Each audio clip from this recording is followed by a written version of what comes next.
Muy buenas tardes, subsecretario. Primero, sobre este comunicado de la Secretaría de Salud que justamente emitió esta tarde explicando que no recomienda el uso de arcos y túneles sanitizantes, pero que estos han proliferado por ciudades en todo el país.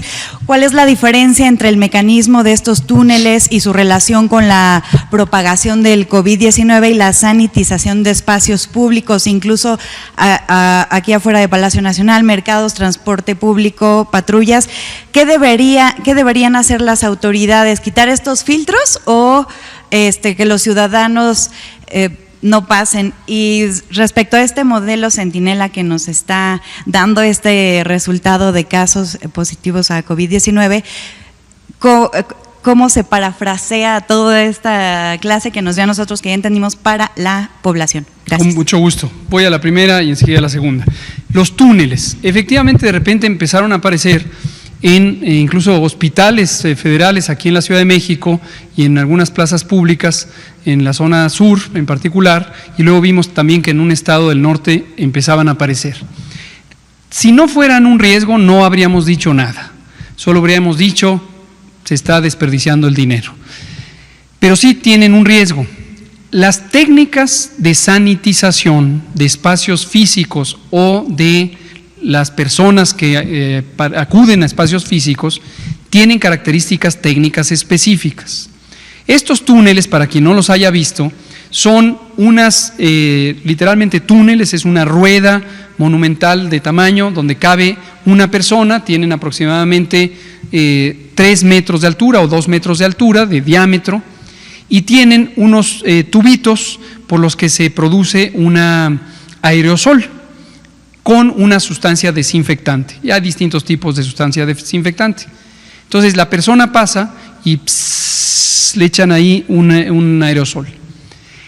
Estos son tecnológicamente diseñados para procesos de sanitización controlados, en donde las personas que transitan por ahí tienen una protección física de la vía respiratoria, nariz y boca, los ojos también, porque en esa formación de aerosoles se puede irritar la vía respiratoria y se pueden irritar los ojos tan solo con la sustancia sanitizante. Pero si suponemos que hay una persona que tiene COVID y que en su vía respiratoria está sacando virus, lo que va a ocurrir es que conforme la persona respira, esas partículas de virus se van a estar movilizando. Y si el tiempo de sanitización no es el técnicamente recomendado, y ese depende del volumen de la persona, del área a cubrir y también de la potencia de la sustancia sanitizante, puede ser que la persona pase muy poquito tiempo, se hagan los aerosoles y que no sea suficiente para inactivar al virus. Y tenemos el efecto opuesto, riesgo de propagación de infecciones. Entonces, por eso hicimos esta nota y dijimos, no, las cosas tienen un porqué, las cosas tienen una técnica, las máquinas, en este caso podríamos considerar una máquina este túnel, han sido probadas y autorizadas para su uso en determinadas condiciones. Sobre el resumen del método Centinela, trataré de expresar en estas frases.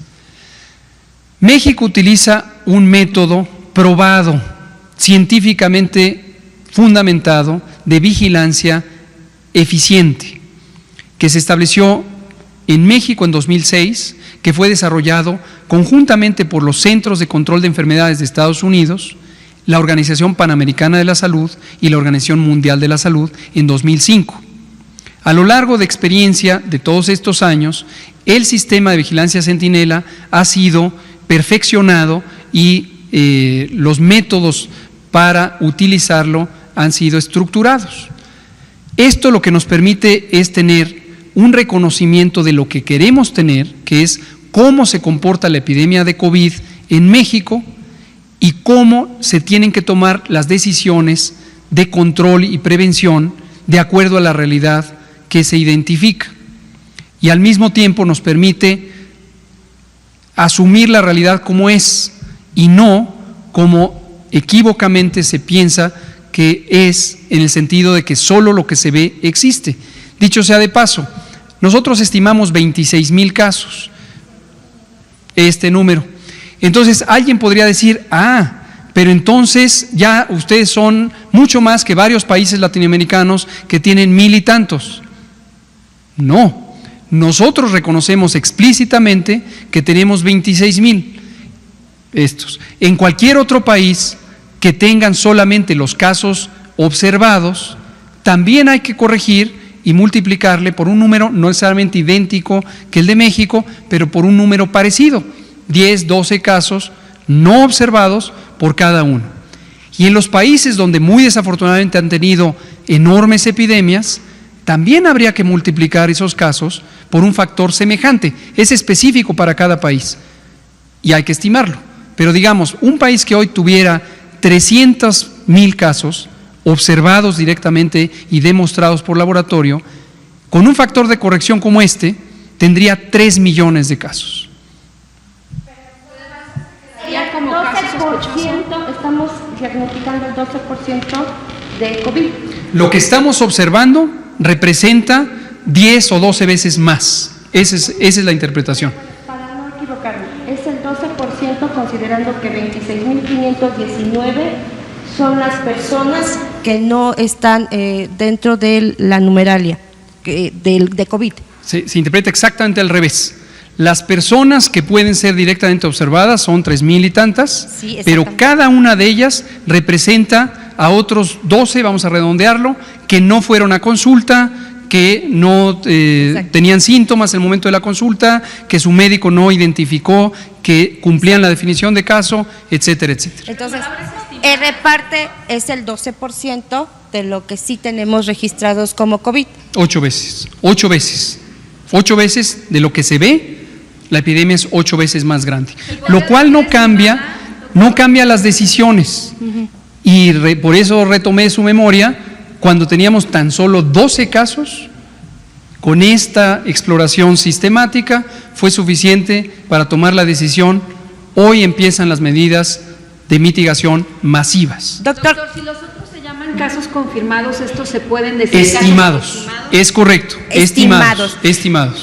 Espérenme, ya se están saltando el orden y está el compañero y quedan 2 minutos. 519 casos estimados, ¿podríamos considerar que pueden estar aislados? No están aislados, porque si los hubiéramos visto, los habríamos puesto en aislamiento, pero gracias por la pregunta, aunque se saltó el orden. Vamos a darle un buen punto. Recuerden lo que dijimos en fase 1 y fase 2. Al inicio uno tiene una realidad muy manejable porque hay muy poquitos casos. Entonces, de los casos observados, uno los pone en aislamiento. Pero dijimos desde la fase 1, llegará el momento en que sean tantos casos que no habría manera, ni tendría sentido, intentar poner en aislamiento a cada uno de ellos. En el momento en que ya no es práctico a cada uno de ellos decirle, caballero, póngase aquí en aislamiento, uno toma una decisión masiva y dice, quédate en casa, todos, quédate en casa, porque uno se anticipa a los contagios masivamente. Última pregunta ya.